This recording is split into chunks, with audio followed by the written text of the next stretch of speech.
नमस्कार YouTube family, cook with Sonali मराठीजमध्ये तुम्हा सर्वांचे खूप खूप मनापासून स्वागत। तर आज आपण बनवणार आहोत अगदी छान मोकळी सुटसुटीत अशी साबुदाणा खिचडी। तुम्ही इथे ही खिचडी पाहू शकता। भरपूर बटाटे आणि शेंगदाणे घालून आपण ही अगदी साध्या आणि सोप्या पद्धतीमध्ये बनवलेली आहे। अगदी पटकन बनली जाते आणि चवीलाही अप्रतिम लागते। रेसिपी संपूर्ण टिप्ससह मी तुमच्यासोबत इथे शेअर केलेली आहे, तर व्हिडिओ कुठेही स्किप न करता संपूर्ण रेसिपी तुम्ही इथे पहा, म्हणजे तुम्हाला सविस्तर ही रेसिपी समजून जाईल। चला सुरुवात करूया। तर गॅसवरती कढई गरम करून घेतली, त्याच्यामध्ये घातलेलं आहे 4 चमचे तेल।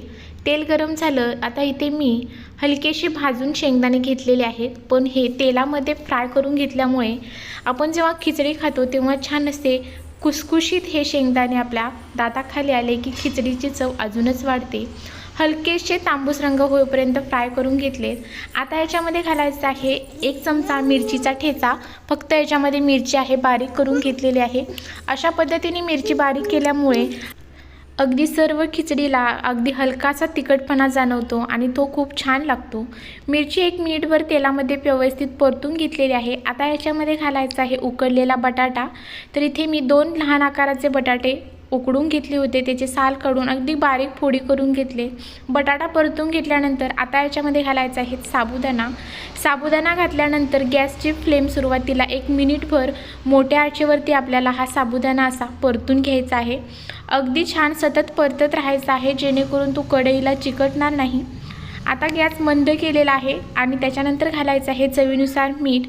मीठ घालून पुन्हा एकदा सर्व खिचडी व्यवस्थित अशी मिक्स करून घेऊया।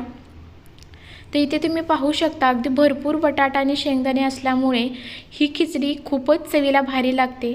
मंद आणि मीडियम गॅस करून 1-2 मिनटं इथे मी खिचडी परतून घेतलेली आहे आणि इथे तुम्ही पाहू शकता अगदी मोकळी सुटसुटीत अशी ही खिचडी इथे बनली गेलेली आहे।